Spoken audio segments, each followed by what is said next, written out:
በተለያየ አጋጣሚ ወደ ዱባይ ለመሄድ የምትፈልጉ ወንድሞችና እህቶች ማሟላት ያለባችሁ በርከት ያሉ ነገሮች አሉ። ነገር ግን በቀላሉ ከእናንተ ማሟላት የሚጠበቅባችሁና በትክክል እያንዳንዷ ጥንቃቄ የሚያስፈልጋት ነገር ምንድን ነው የሚለውን ዛሬ ይዤላችሁ መጥቻለሁ። ቪዲዮ ከለቀቅን በጣም ስለቆይን ለሰዎች እንዲደርስ ቤቱን ላይክ ማድረጋችሁን አትርሱ። አዲስ ከሆናችሁ ደግሞ ሰብስክራይብ። ያው ጉፋን ስለያዘኝ ትንሽ ሊቆራረጥ ይችላል። ነገር ግን መረጃው በአሁኑ ሰዓት በጣም ብዙ ሰዎች እየፈለጉት ስላለ እሱን ለማድረስ ስል እንዲሁ ለመስራት ተገድጃለሁ ማለት ነው። እንግዲህ እያንዳንዱ ውስጥ ላይ እናየዋለን። ነገር ግን ቅድሚያ ምን ማሟላት አለብን የሚለውን ላሳያችሁ። እዚህ ጋራ የቀበሌ መታወቂያ፣ ናሽናል አይዲ እና እዚች ጋር ደግሞ እችኛዋ ፓስፖርት ናት። ከዛ የልደት ካርድ እና ሲኦሲ አለ። እሱንም አሳያቸዋለሁ። ከዚህ ጀምሮ እስከ ፖሊስ ክሊራንስ ድረስ እኔ የሄድኩበት ስቴፕ ስለሆነ ከዛ ድረስ እነግራችኋለሁ። ከዛ በላይ ያለውን ደግሞ በቃል ደረጃ ምን ሊደረግ እንደሚችል ያለኝ መረጃ አደርሳችሁና እናንተ ደግሞ በደንብ እንትን ማለት ትችላላችሁ ማለት ነው። በመጀመሪያ ደረጃ እዚህ ጋራ የቀበሌ መታወቂያ ላይ ጥንቃቄ ማድረግ ያለባችሁ በመጀመሪያ የቀበሌ መታወቂያ ላይ ነው ማለት ነው። እሱ ላይ ምንድነው ጥንቃቄ ማድረግ ያለባችሁ? የመጀመሪያው ስም ስታጽፉ የስም ስህተት እንዳይኖር፣ የፊደል ስህተት እንዳይኖር በደንብ መጠንቀቅ አለባችሁ ማለት ነው። ሁለተኛ እንደገና ስርዝ ድልዝ ሊኖረው አይገባም።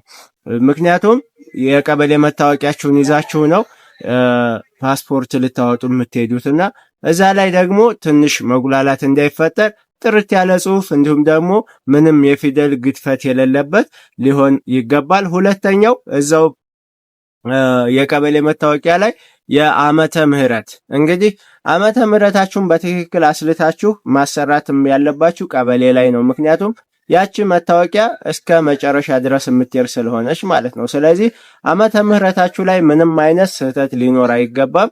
ከዚህ በኋላ ይህንን የቀበሌ መታወቂያ ካወጣችሁ በኋላ ምንድነው የምታደርጉት? አሁን ላይ በርከት ያሉ ቦታዎች ላይ እየተሰጠ ነው ያለው ናሽናል አይዲ መያዝ ይጠበቅባችኋል ማለት ነው። አሁን ላይ በተለያዩ ቦታዎች እየተሰጠ ይገኛል።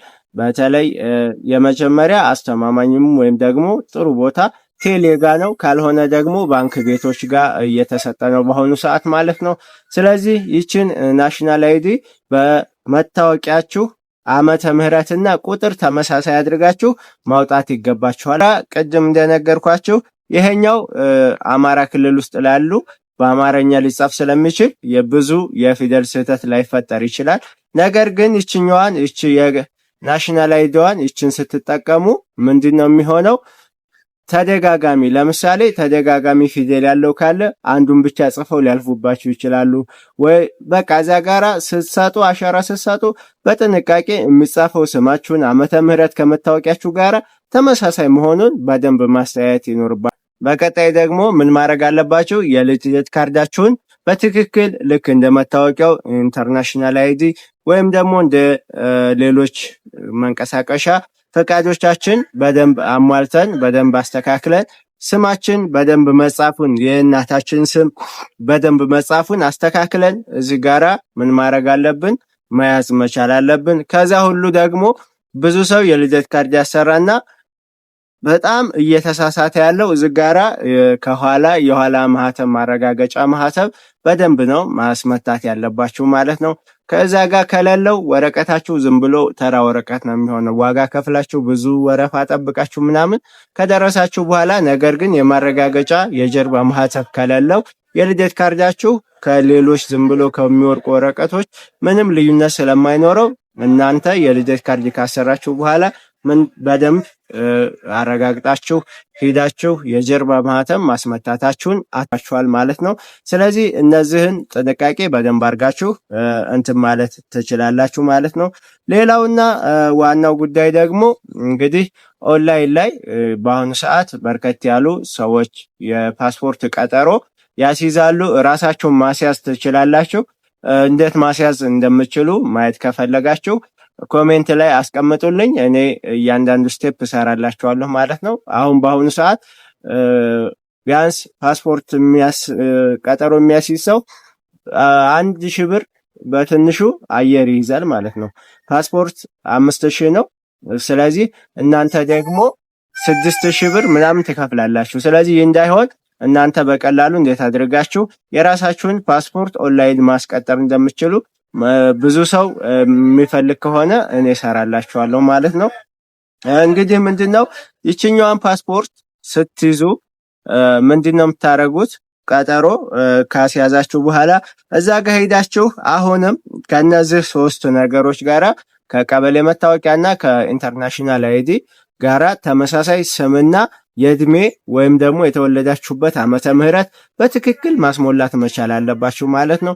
ይህን ካረጋችሁ በኋላ ምን ማድረግ ትችላላችሁ? ከዚህ በኋላ ቀጥታ ከደላላዎች ጋር መገናኘት ትችላላችሁ፣ ከኤጀንሲዎች ጋር መገናኘት ትችላላችሁ ማለት ነው።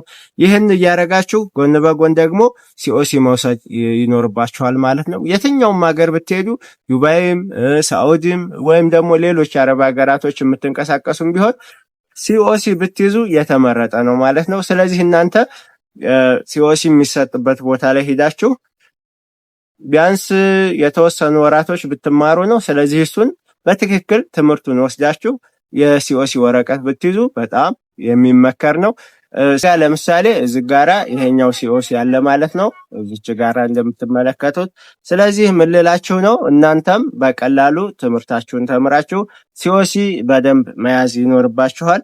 ሲኦሲ ከያዛችሁ በኋላ ምን ማድረግ ትችላላችሁ? መንገዳችሁ በአስተማማኝ ሁኔታ ማለት መንገዳችሁን በደንብ ማስተካከል ትችላላችሁ ማለት ነው። ከዚህ በኋላ ይህን ካረጋችሁ በኋላ ከእናንተ የሚጠበቀው ምንድነው? እነዚህን ሙሉ ፕሮሰሶች ካለፋችሁ በኋላ ከእናንተ የሚጠበቀው አሁን ሰዎች ወደ የሚቸገሩ በአሁኑ ሰዓት በጣም ብዙ ሰው እየተቸገረበት ያለ ጉዳይ የፖሊስ ክሊራንስ ነው። እሱ እንዴት ነው ማድረግ የሚቻለው? ከአሁን በፊት ብዙዎቻችን የምናውቀው ነገር አለ። አዲስ አበባ ላይ ይሰጥ ነበረ። አሁን ግን እሱ መንግስት ምን አረገ?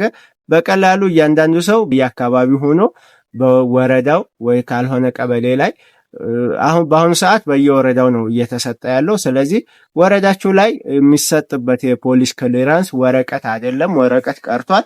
ስለዚህ ምንድነው የምታደርጉት? ኢልሚስ ላይ ወይ ደግሞ የውጭ ጉዳይ ስራና ክህሎት እንትን ላይ ትመዘገባላችሁ። እዛ ጋራ ሙሉ አሻራ መስጠት መቻል አለባችሁ። ኦንላይን የሚባል ምንም አይነት የፖሊስ ክሊራንስ የለም። እዚህ ጋራ በጣም ብዙ ሰው እየተበሉ ያሉ ሰዎች ስላሉ ማለት ነው ምንም አይነት ኦንላይን የፖሊስ ክሊራንስ አይሰጥም። የሚሰጠው በአካል ሂዳችሁ አሻራ ሰጥታችሁ እዛ ጋራ የምከፍሉትን ትከፍላላችሁ ማለት ሄዳችሁ አሻራ ትሰጣላችሁ። አዲስ ቁጥር አስመዝግባችሁ ትመጣላችሁ። ከተወሰነ ጊዜ በኋላ ወይ ሜሴጅ ይደርሳችኋል። ካልሆነ ደግሞ እዛው ቦታ ተመልሳችሁ ሄዳችሁ አውጥተው እንዲሰጧችሁ ማድረግ ትችላላችሁ። አውጥተው ከሰጧችሁ በኋላ ያንን ለደላላችሁ ታደርሳላችሁ ማለት ነው። ስለዚህ ከዚህ በኋላ እኔ አሁን ያለሁት እዚህ ስቴፕ ላይ ነው። የፖሊስ ክሊራንስ ውጤት ወይ ደግሞ ቁጥር ይዣለሁ፣ የፖሊስ ክሊራንስ ቁጥር ይዣለሁ። እሱን ለደላላ ወይ ደግሞ ለኤጀንሲ ትሰጣላችሁ። ከዚህ በኋላ ያለውን ስቴፕ እኔ ባለኝ መረጃ ምንድነው የምታደርጉት? ለእነሱ ይህን ቁጥር ታስረክባላችሁ። ከዚህ በኋላ ያለውን ስቴፕ ደላላችሁ ወይም ደግሞ ኤጀንሲያችሁ ነው ሙሉ ለሙሉ የሚጨርሰው ማለት ነው። በምን በኦንላይን ምክንያቱም ካሁን በኋላ ሰዎች እንዳይመላለሱ እንዳይጉላሉ ሲል መንግስት ነገሮችን ኦንላይን ለማድረግ ስለወሰነ ማለት ነው። ስለዚህ እሱ ተቀብሎ ወዴት ነው የሚያደርገው? የመጀመሪያው ወደ ፌዴራል ፖሊስ እሱ ጋራ ኦንላይን ቀጠሮ ያስይዝላችሁና ያላችሁን መረጃ ገምግሞ አይቶ ምንም አይነት ወንጀል ከሌለባችሁ ያሳልፍላችኋል ማለት ነው። እሱን ይቀበልና እንደገና ለዱባይ ኤምባሲ አሁንም ኦንላይን ይሰጥላችኋል። እንግዲህ እንደዚህ ይህንን እነሱ አይተው የፌዴራል ፖሊስ የሰጠውን ግምገማ ካዩ በኋላ ለዱባይ ወይ ደግሞ ሌላ ሀገር ለመኖር ፍቃድ ካለው ማለት ንጹህ ከሆነ ይፈቅዳሉ።